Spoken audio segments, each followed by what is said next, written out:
永利呈獻國際系列賽澳門站3月19日舉行賽前新聞發佈會。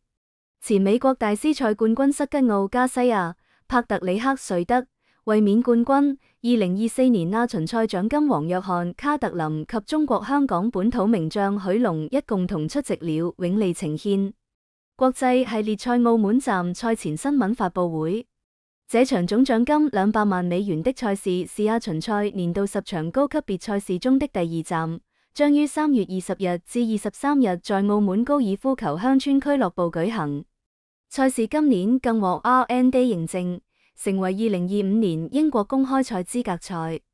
這是大滿貫賽事在全球11個國家和地區舉辦的15場資格賽中重要一站。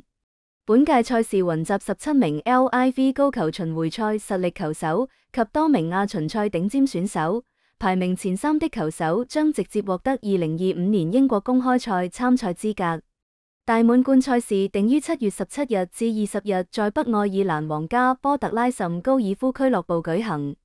賽事主辦方在1號洞發球台舉行特別開球儀式。